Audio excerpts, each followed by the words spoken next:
Hey, my name is Aoude. I'm the game division manager, so I'm responsible for managing the species that are hunted in Washington. And today I'm just going to be talking about the ungulate proportion of those species, and I'm going to concentrate more on just deer, elk, and moose because they tend to be mostly the species that wolves interact with more often in Washington. We also do manage other ungulates like bighorn sheep, and mountain goat, and we do have a few pronghorn in Washington that are not hunted but are managed also. But I'm not going to delve into those species just because they don't tend to interact much with wolves, at least here in Washington, and then don't tend to be a prey species that they utilize a whole lot. So with that, I'll start. I'm going to also just there are some terms that I'll be using that I'll try to explain as we go, but some of them were in the glossary, but some may not be. So we'll just kind of go along. And if there are questions after the first section, obviously, like Susan mentioned, we'll try to pause between sections so people don't have to sit through the whole presentation if they have a hankering to ask a question. All right. Let's see. Okay, so basically what I'm going to try to cover today is what our management criteria are for some of these species, what their geographic distribution is, and the monitoring methods we use. And then I'm going to provide some trend data on some of these species. It's not going to be all inclusive. Obviously, it would take days and days to go through data if we were going to go to that level. So I will go kind of by species. It just makes sense that way. I'll start with elk. I think elk, although they're not in the Northeast, the prominent species where wolves currently probably have the strongest hold in Washington, they are kind of indicative of wolf habitat in general because they tend to be a species that likes more wilderness. So from studies that we have show that a distance from road is a big indicator of elk habitat. And so it is something to keep in mind as we move forward, kind of where good elk habitat is usually going to be good wolf habitat because they are further away from road, further away from people, where you can see deer. Deer tend to be more ubiquitous and can live near people more often than elk do. So just keep that in mind kind of as we go forward. So we have management criteria for all ungulates, and for elk, it's the most diverse. And the reason it is more diverse for elk is that we have elk on the east side and we have elk on the west side. And the elk on the east side tend to be easier to get aerial survey data on than the west side because of the habitat and the visibility. And so we do have some population objectives for elk populations on the east side, but we don't really have them for the west side populations. We manage more both on surrogate indices rather than population objectives. And I do want to say, when it comes to population objectives, a lot of folks confuse those with carrying capacity. So I want to make clear that our population objectives are not carrying capacity. They're usually much lower than that, and they're oftentimes related to how many elk we can have in an area without basically intruding either on people, agriculture, and other things. So what some of us in this field talk about is a social carrying capacity, basically the number of elk that people can tolerate. And that's usually what sets our objectives. And it's usually set through a process where we have public input that includes hunters and agriculturalists and all of the folks that are interested in elk management. And we develop these plans that have objectives. So I just want to make sure that our people understand elk population objectives are not in any way connected to carrying capacity of elk. So given all of that, I'll kind of go through some of these criteria. So we do have in here, there's 5 different criteria, and they're in there because we manage different herds in the state differently. And I'll go through some of those herds and how we manage them in a minute. But I wanted to kind of put this table up. This table is right out of our game management plan. And so if you haven't seen our game management plan, I urge you to go in there and look at it. It's a fairly long document, but it does set criteria on how we manage most of our game species. And it is kind of what guides, well, it is what guides our management of these species. So pre-hunt bull and cow ratios. Basically, this can be used for both antlered and antlerless, and we can consider different management schemes depending on what we're trying to achieve on the landscape. So if bull to cow ratios are higher than 35 bulls per 100 cows, which means there are plenty of bulls in the population, we can consider liberalizing our hunting seasons. If bull to cow ratios are between 15 and 35 bulls per 100 cows, that's kind of an acceptable range. And with ungulates, I want to stress that the structure of the breeding structure only requires a few males for a lot of females. So male harvest often is not hindering population growth. And you can get down to 15 males per females on most of the ungulate species and still have full reproduction and synchronous reproduction. So important key to make here, just because we will be talking about male to female ratios in all of these species, and just and most of the harvest that we'll be talking about is related to males in the population, unless we are trying to reduce populations, and then we will introduce female harvest. So I'll leave that there for now. And then if our bull to cow ratios falls below 15, then we would consider reducing that bull harvest. Now, we also manage some populations based on post-hunt bull to cow ratios. Again, that can be related to antlered or antlerless animal harvest. And if in those, so obviously post-hunt ratios are going to be lower because you've already removed a proportion of the bulls. And so when you look at the ratios, they're going to be lower what you're managing for. So if your post-hunt ratio is 20 bulls per 100 cows, you could consider liberalizing. That means there were plenty of bulls left after the hunting season, and you could actually harvest a few more. Similarly, acceptable range is between 12 and 20, as I mentioned. Kind of one of the numbers we use a lot in ungulate management is that 15 males per female ratio. That seems to be a sweet spot where we're able to have full reproduction and still kind of take advantage of the male harvest as a surplus.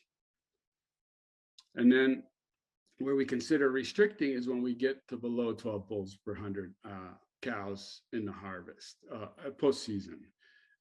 And what happens when you get to numbers that are lower than 15 is you may still have reproduction happening at a fairly high rate, but what happens is the synchronization of the breeding season gets more protracted.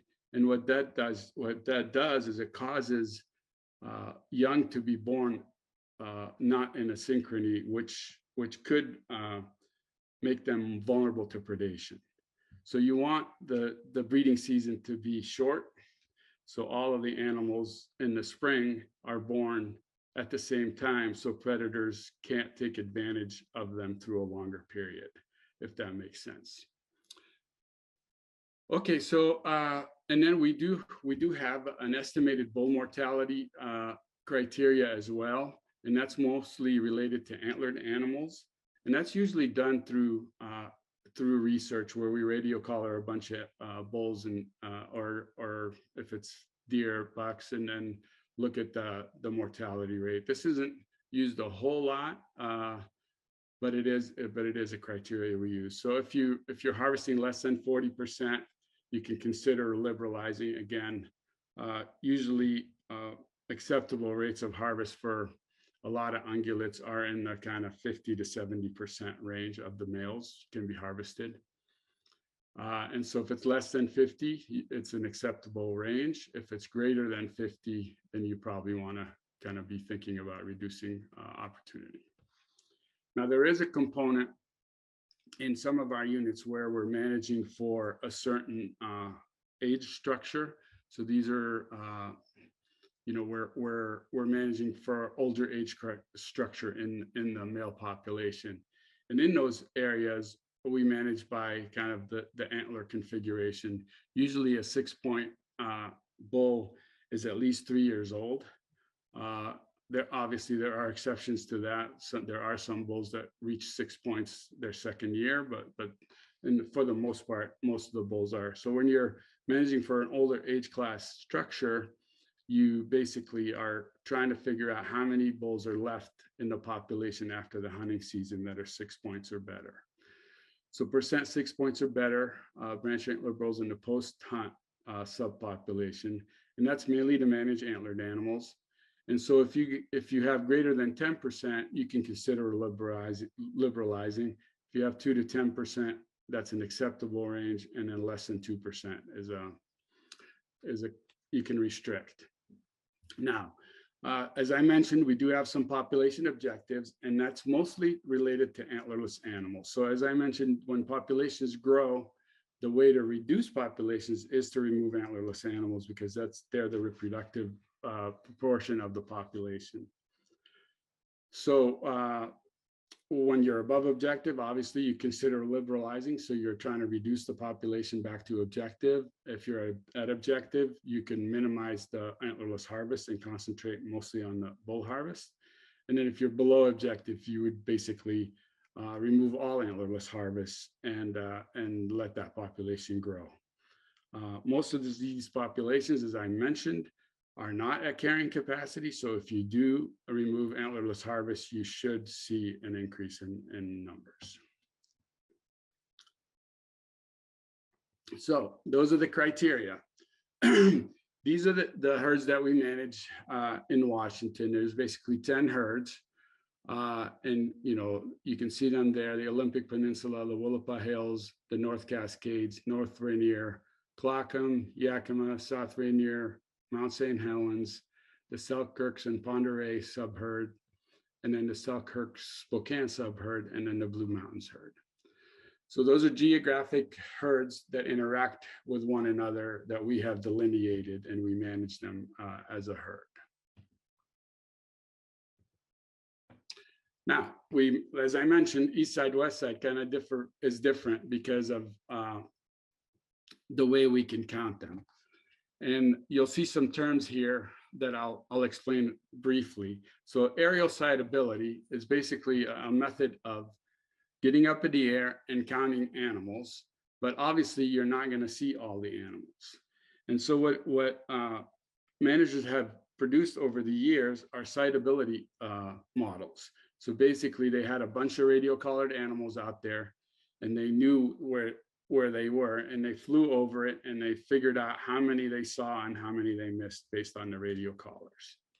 And with that, they created a model that can predict how many you're likely to see in certain habitats. And so when they're flying, they basically see how many they saw. So, and also group size plays into the sightability model. So how many were in a group, what habitat they were in, and what was their classification. So when I say classification, I mean like bull, cows, and calves.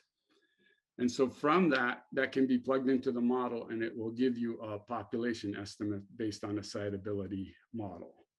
And these models have been used for a long time and have been improved over time. They tend to work well in open terrain when sighting an animal is more likely than not. When you get the sightability that falls below kind of the 60 or 50%, then the models start to fall apart. That's why we don't really use sightability indices on the west side as much, and we use them more on the east side. So you can kind of see, like on the Selkirk unit, we don't do a siteability, but we do a composition survey. And so composition surveys mean that we are looking at the ratios. So ratios are often used as surrogates to the population. And I'll explain how that occurs in a little bit. So basically, we're getting up in the air. We're looking at how many calves per 100 cows there are and how many bulls per 100 cows there are. Now, calves per 100 cows tells us production, basically how many animals were born that spring that survived to the time that we were doing the survey. So we can kind of tell how well the reproductive rate is doing by these calf to cow ratios. And then bull to cow ratios are related to basically how many males are in the population and then how many we can harvest if we are harvesting those populations. So as you can see, because the Northeast is a little bit more wooded, it is harder to do a siteability count. But in areas where we can do siteability counts, we do them. So like the Selkirk subherd is a little more open country, the Blue Mountains, the Yakima and the Colockum, we do aerial siteability surveys. In Mount St. Helens, we also do an aerial siteability survey, but on some core GMUs. So we're not doing the whole population. And then there are a couple of populations where we get help from our co-managers in doing some of these surveys. So the Muckleshoot tribe does a lot of surveys in the North Rainier herd. The Puyallup tribe helps us with some of the South Rainier herd, and the tribes in the Northwest also help us with some of the mark recite that we do in that population. We do, again, in the Olympic Peninsula, we do some composition surveys similar to the Selkirks. And then the Willapa Hills, we also do some aerial siteability surveys. It's a little bit more open forest. So that kind of gives you an idea of how diverse, our elk herds are and how the different methods we use to try to get information on them. Okay, I'll start sharing some data that we have. So these are trend data over time. And I do want to iterate that the key to ungulate management anywhere, not just in Washington, is that we have annual data, be it harvest, classification, or aerial data. So you're tracking things through time and you're always kind of keeping your finger on the pulse. That is really, really important when you're hunting a population, that you have those types of data. Just wanted to make sure people understand that, and that we're not kind of, in most instances, flying by the seat of our pants, where we're watching these populations through time. As you can see in this graph, these are aerial survey population estimates, basically, as I mentioned, done through a siteability model. And there's confidence intervals around it based on kind of where you saw the animal and group size. That the more open terrain, it tends to give you a better confidence interval in these models. And as you can see, there's a couple of lines here, and those are the upper and lower bounds of our objectives. So here we were doing just fine for a few years, and then we started to see a decline where they actually declined below our objective. So we basically at this point backed off all of our antlerless harvest unless it's just related to crop damage. We do have a few permits there that are related to crop damage. Colockum, similar thing. You see the population is actually way above. We had a lot of antlerless permits around this time.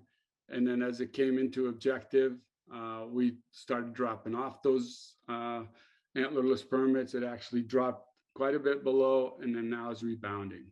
So as I mentioned, when it goes above, we increase antlerless harvest to try to reduce it. And then when it gets within, we might have a few antlerless harvest just to maintain. But if it goes below, we usually back off the antlerless harvest to bring it back up. Mount St. Helens, as I mentioned, that population is a subherd, so these are core GMUs. It's not the entire population. That population, I think Scott talked about it yesterday.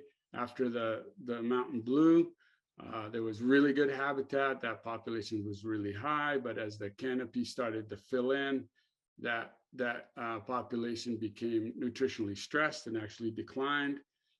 And now we also have hoof disease that is affecting that population. So that population has declined quite a bit. And we've, up here we had a lot of antlerless permits, but now down here we have nearly zero. And so again, that one we're watching very closely. We've done some research on hoof disease to look at how it's affecting the population, and it is affecting population growth. A lot of it is related to the condition of the animals as well. So because of the habitat has become more tree dominated and less brush dominated and grass dominated, these populations are not doing great.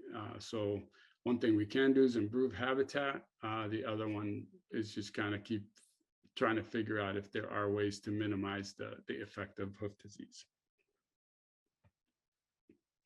North Cascades, as I mentioned, this population, we get help from the tribes to monitor, and basically it's a fairly stable population at around 11 to 1,500 animals. Notice there's no upper and lower bounds for that one. North Rainier, this is another one. This is just a population where we do a few of the GMUs, and then this is a GMU 653, where the Muckleshoot tribe does these surveys and helps us get some of the information in those areas. We work closely with the tribes on a lot of these herd units. Similarly, in North Rainier, GMU 485, this is MIT data as well. The Muckleshoot tribe just shows a fairly stable population there. The Olympic elk, as I mentioned, we don't do a population survey. We do ratio surveys, and that tells us quite a bit about the population. And I'll explain a little bit how we connect those dots in a bit. But basically, you can see bull cow ratios is within objective. This is postseason. Yakima elk, we do fly that herd and get a population estimate from the air. It bounces around like most of our populations do. Our most recent surveys actually slightly either within or slightly above our population objective. So we have recommended quite a few antlerless permits in that population to try to bring it back within the objectives. So in summary, most of our elk populations are doing well. There are a few herds that are struggling. We're looking into, what the cause specific reasons are for those. I've graphed here our statewide bull elk harvest over time. So basically we're talking about 21 years here. And you can kind of see a slightly downward trend over time. So even though they bounce around, the overall trend is downward, and that's related to a lot of different things, including, we talked yesterday about people and habitat, and all of those things play into it. As I mentioned, elk are animals that like to be as far away from people as possible, and so as people encroach, their populations will decline. And that's the end of the elk portion. Susan, I don't know if you want to break here. And before I jump into deer, I do want to I talked a lot about ratio data and stuff. I do want to show a very simplified Excel spreadsheet model that kind of shows folks how those things are interrelated and how we can tell what's going on from the landscape from those data that we collect. So I'm gonna plot Can people still see my screen? I'm not sure if they can. Okay. You see a spreadsheet? Awesome. All right. So I mentioned we do use surrogates for populations based on these ratio data that we get, and I think a lot of people misunderstand how we use those ratio data because ratio data are inextricable from one another. You can draw a lot of really useful information from them. One piece of information that is probably absolutely needed is the harvest data. And I think, and that's why we use harvest data as trend data over time, because we get it annually and it tells us exactly what we've removed from the landscape and what that does, what that effect is. So what you see here is kind of a very simplified spreadsheet model that we would use something similar to this, but a lot more complicated when we kind of try to figure out what we can do on the landscape based on kind of how many we took off, how many are left, and then we can, in a lot of instances, get a population estimate from just purely having harvest data and ratio data. And so I want to just walk folks through so they understand kind of, because what we hear from hunters a lot of times is, oh, you managed for 15 bucks per 100 does. What if there are only 10 does left? And it's like, well, it's impossible to have 10 does left. If you've harvested 1,000, you have 15 bucks per 100 does left. And the math just doesn't add up. And so I just wanted to walk people through some of that to kind of explain how we feel so comfortable with the information that we're using for our management. So I'll jump right in. So harvest data, as I mentioned, is important, and we get that through mandatory reporting, and we also check for non-reporting bias. So we feel really comfortable about our harvest data that we get for ungulates. So basically, let's assume we harvested 1,000 animals from a population. We oftentimes get buck or male to female ratios on these populations post-season. So that a lot of time, not in every situation, but in a lot of situations. So that gives us kind of what the ratio was post-season buck to doe. And as I mentioned, we often manage for that, roughly 15 males per females. We estimate the percent males harvested. So that's done through some long-term research that's been done and through some back calculations as well. But usually our harvest is in that kind of 50 to 70 range. We're removing 50 to 70% of the males in the population each year.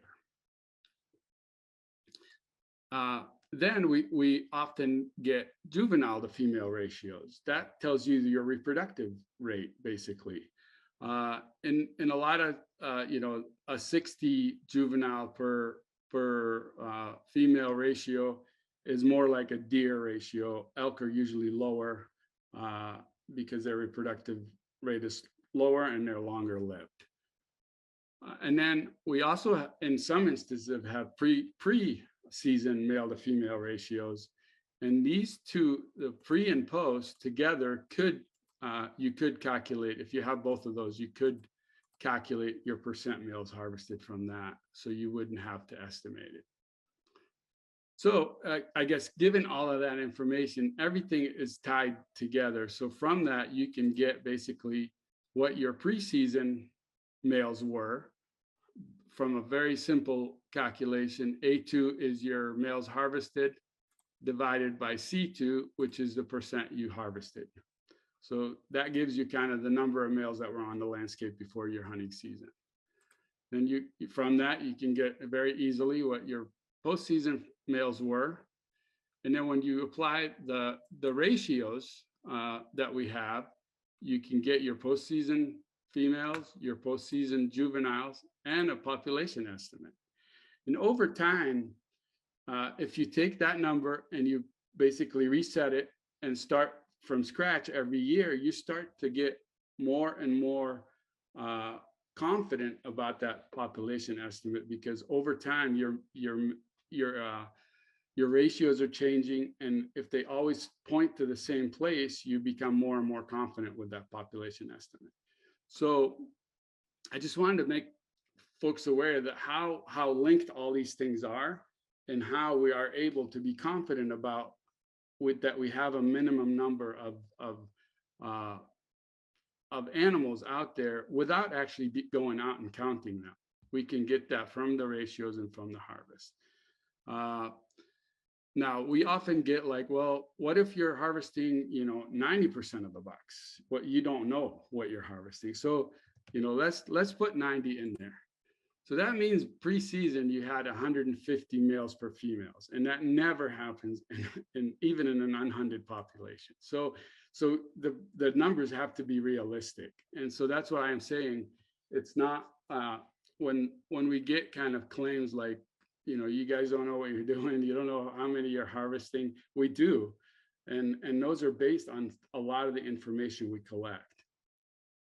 I just wanted to show that so people understand how some of the math works. And unfortunately, there is a lot of math in wildlife management, and it's not for people who are intimidated by the math. But I know not everybody feels comfortable with those calculations. But certainly it is part of the field. These are techniques that are used throughout North America. We have deer and elk workshops on a biennial basis where all of the states get together and share data. So this is a very similar approach to almost every other state in the nation, and then also in Canada. Just wanted to kind of bring that in because I think a lot of people, I've been talking a lot about ratios, and for a lot of people that doesn't resonate. How does that tie to how many animals are on the landscape? And I just wanted to kind of show what those calculations look like. All right, we'll jump into deer. Can people see the presentation now? Yeah. All right.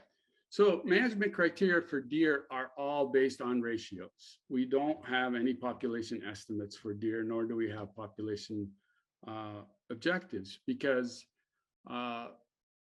first, they're really hard to count because of the way they disperse on the landscape. Even in open terrain, mule deer are hard to count because of how they're dispersed. And carrying capacity for deer changes rapidly, and we never know what the carrying capacity is. To have population objectives would be almost meaningless because we never can calculate what carrying capacity is, as Scott mentioned. So we do manage for ratios, and we manage for ratios that leave enough bucks on the landscape that assure, complete and synchronous reproduction. And that's our. And then we do look at kind of what those trends through time are, especially when we're looking at young to female ratios that tell us what reproductive rates are. We know in deer from a lot of research that you have to have a certain young to female ratio to have either a stable or an increasing population. So if we see those numbers declining, then we know that deer numbers might be declining as well. Also, harvest level tells you kind of what the population is doing, especially buck harvest, which is general season, and we have an effort component to it. So lots of things that we use to track what the population is doing. But the main thing we concentrate on when setting hunting seasons on bucks is buck to doe ratio. And as you can see here, a liberal buck to doe ratio is basically between 15 and 19. A moderate is 20 to 25. A conservative is 25 plus bucks. So when using the word conservative here means you're managing for older age class bucks. It doesn't mean that that's going to help the population. So I just want to make sure that that's clear, because a lot of people think, well, you should always be conservative because you're going to have more deer on the landscape. Having more bucks on the landscape does not mean you're going to have more deer on the landscape. No, in a reproductive capacity framework. All right, so we'll start. We have 2 deer species in Washington and 2 subspecies. So for those of you who don't know, mule deer and black-tailed deer are the same species, but they're two different subspecies. White-tailed deer are a different species from mule deer. So we'll start with white-tailed deer. This is basically their distribution, and these are the different management zones that we use for those deer. So you've got the North Cascades, Okanagan Highlands, Selkirks, the Palouse, Blue Mountains, and the Columbia Basin. So this is how it lays out by region, kind of how white-tailed deer are managed. Most of it is liberal. Region 1 does have some late seasons that does kind of manage for maybe a little bit older age class in the harvest. Buck harvest in District 1, which is indicative of kind of the core of white-tailed deer country, is fairly stable, but slightly declining over time. And most of it is driven from more recent issues related to disease and other things that have caused those populations to decline over time. But over time, there is, as you can see, if you draw a line through that, it is a slight, downward trend. So looking at that, we as I mentioned, we have Fondo ratios that kind of tell us what reproduction is doing. And so these are the Fondo ratios in GMUs 105 to 121. That's in that core area, as I mentioned, where we probably have the most numerous white-tailed deer in Washington. And as you can see, it's fairly stable over time. The confidence intervals overlap, and it's usually, between that 50, in the last few years, it's been a little bit above 60. And those are good numbers for reproductive rates. And again, white-tailed deer buck-to-doe ratios. These are pre-season buck-to-doe ratios, so they're a little bit high because white-tailed deer are really secretive, and try to do a postseason buck-to-doe ratio is almost impossible. You don't end up seeing very many bucks. But so we do these pre-season when they're still green up and the bucks are still in velvet and quite visible. And as you can see, our preseason buck-to-doe ratios are fairly stable and roughly above 30. Again, good numbers of bucks in the landscape. Switching to black-tailed deer. Black-tailed deer are kind of our most secretive deer species in Washington. We don't have a lot of information. Well, we have a lot of information on them, but there is no good method to track their populations. So most of the way we do it is through kind of some of the harvest models that I showed you to basically back calculate a number from harvest. We can't get ratio data on black-tailed deer very easily. We don't have population estimates. We try to minimize antlerless harvest as much as possible because we don't know what's out there. So most of the harvest is buck harvest only. There are some areas, especially in the Sound, some of the islands where they have an overpopulation. So we do harvest some antlerless does there to keep those populations in check. But other than that, it's mostly buck harvest and monitoring harvest trends. Black-tailed deer hunting intensity within regions is mostly liberal. As I mentioned, it's the general season that runs pretty regular every year. And, black-tailed deer buck harvest trends are fairly flat. They can live pretty much anywhere on the west side. They can live in neighborhoods. So they're oftentimes they're not super limited by habitat on the west side, given that there's a lot of timber production on the west side that opens up some of the canopy, especially on private timber. So there is probably the biggest struggle we have with black-tailed deer management is access to the actual animals on a lot of those private tracts, and because a lot of the places where they want to be tends to be private timber, and a lot of those folks are going to paid access. But neither here nor there when it comes to populations. They seem to be fairly stable and not a lot of concern. As I mentioned, most of the harvest is buck harvest, and we do the calculations based on that harvest to estimate populations. Mule deer. Mule deer live throughout basically the east side. They don't tend to be as numerous in the northeast, where white-tailed deer are kind of the predominant species, but they are fairly numerous in most of the other places where they exist. We manage mule deer a little bit more, I guess, differently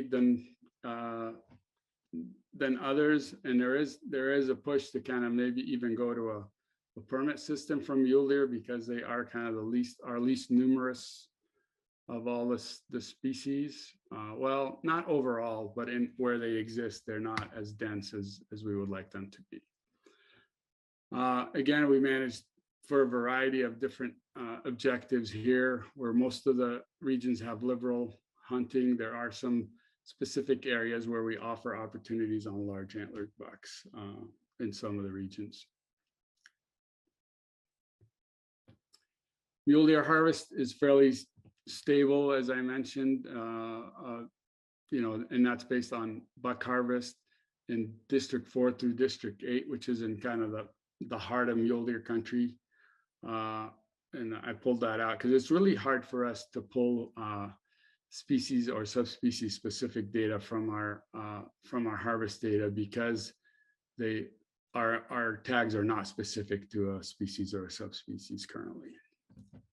But anyway, it looks like the trends are fairly stable for mule deer in general, at least from 2008 to 2021. There's certainly peaks and valleys within those data.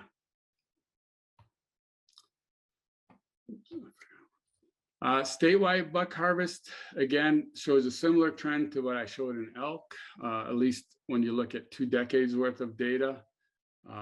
It's up and down, but the trend is downward.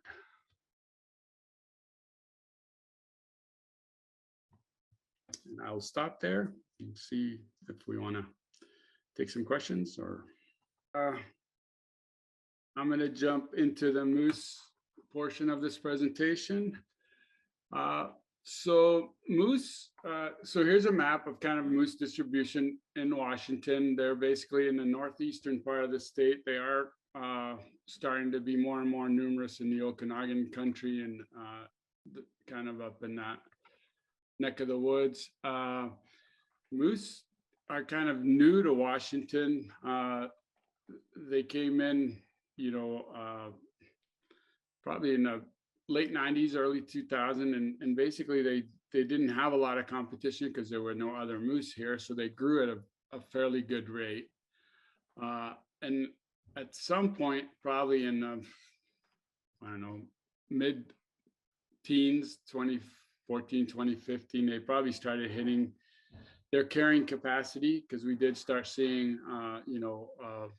numbers declining a little bit. We do aerial composition surveys. We try to do them annually, but it's also dependent on snow conditions. We don't try to fly when we don't have good snow conditions, because they're just harder to see at that point, and those composition counts are dependent on good snow conditions.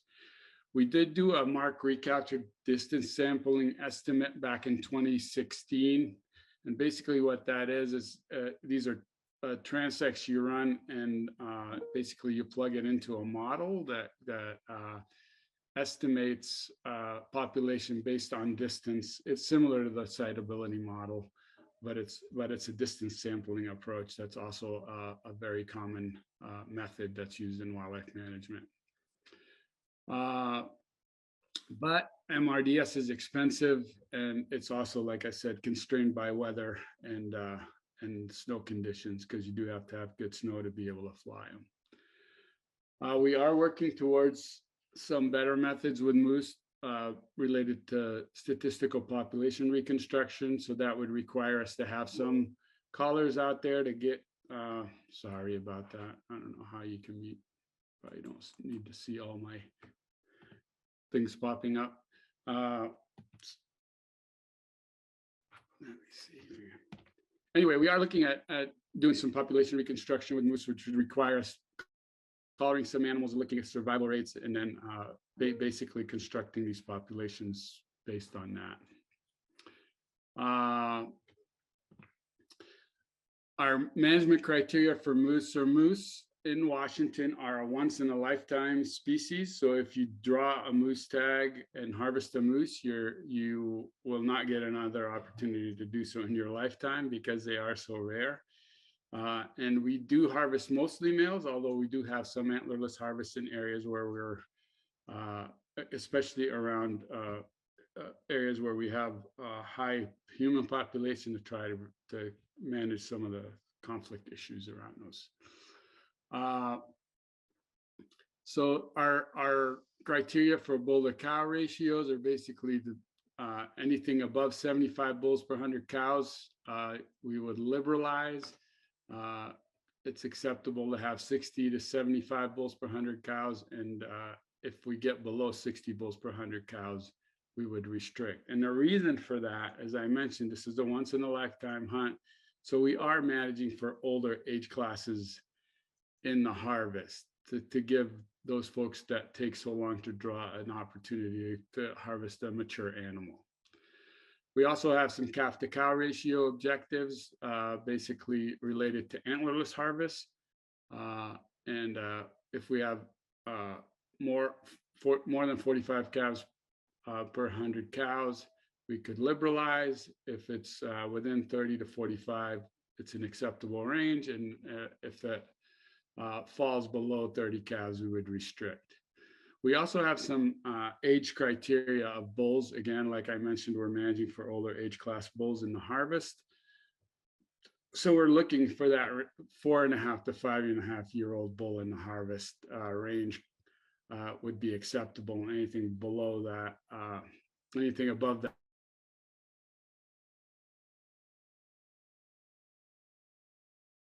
again, moose are not managed similar to deer and elk. It's not a kind of as much opportunity as we can get. It's more of a kind of a unique hunt opportunity that we manage very strictly and do manage for older animals in the harvest.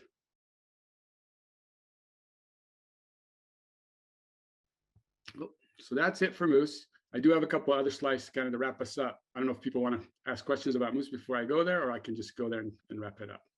Okay, I'll just keep going. So how do we compare? I did want to kind of let folks know how we compare, and I pulled elk out as the species to compare us to, just because, as I mentioned, they're going to be more indicative of where wolves want to live, because they tend to want to be away from people and in more kind of wild habitat. So elk populations, Washington has about 60,000 elk. We're kind of down almost near the bottom of the western states. I did pull out some of the more arid western states. So this is the western states that more, I guess, are more similar to ours. So Colorado has the most elk in the US, with almost 300,000 elk. And I did kind of throw in some numbers, how they relate to, just to kind of give you an idea of where we fit within kind of population of people, population of hunters, and all of those things. So you'll see like multiple columns. So when it comes to people per square mile, we're right up there. I mean, 107 people per square mile in Washington. We're only topped by California, who has 241 people per square mile. When you put that in wildlife population perspective, most managers want roughly 20 to 30 deer per square mile. And so if you think about us, obviously most of the people are concentrated and they're not across the landscape as they would be in the wildlife population, but that's a fairly substantial number, and it does restrict what we can do when it comes to ungulate management. So when you look at kind of in a people per elk perspective, we basically have 127 people for every elk we have in Washington. And when you look at some of the less populous states like Montana and Idaho, you know, they basically have 7 to 15 people per elk. So when we hear, oh, you know, I'm just going to go hunt in Montana because they know how to manage. Well, yeah, it's a lot easier to manage when you have, you know, 7 people per elk versus 127 people per elk. And when it comes to hunters, most of the states tend to have almost a very similar population of hunters. There are usually between 200 and 300,000 hunters across all states. It seems to be a very similar number. But as you can see, you know, we basically have 3 hunters for each elk available, and like a place like Colorado has 1 elk, one hunter per deer or per elk available. And obviously California doesn't come into play because they have so few elk in general. But anyway, I just wanted to kind of give people a feel of kind of where we sit when you look at Western states and how our population base is huge. I mean, so basically we are the smallest Western state, and we have the 2nd highest population of all the Western states, only second to California. And so when I started pulling this together, it gave me kind of a thought to look into something. And I did look into how these, how population, you know, correlates with some of the harvest trends that we've been seeing. So I plotted them here, and I just want to show you kind of, this is food for thought. I just want to make sure people understand I'm not drawing a conclusion here. This is merely a correlation, and correlation does not mean causation by any means, but it was neat to me how well these correlated. So what I did is I took Washington's population data and inverted it. So basically 1 divided by the population, which inverts the trend. The trend is actually upward, obviously, but it shows it as down. So that's the purple or blue is the human population inverted. And that's the elk harvest trend over time. Again, this is just meant to be food for thought, not a direct causal relationship, but they track pretty well. And then I did that same for deer, and it's almost identical. So there's lots more that people do to affect wildlife than maybe than we ever realize. And I think that came out yesterday in a lot of the conversation. And so it is something we need to be considering, not only for these ungulate populations, but for the wolf population. I mean, think about how many wolves can you fit on a landscape that's dominated by people? With that, I'll wrap it up. And if there are additional questions, I will take them at this point.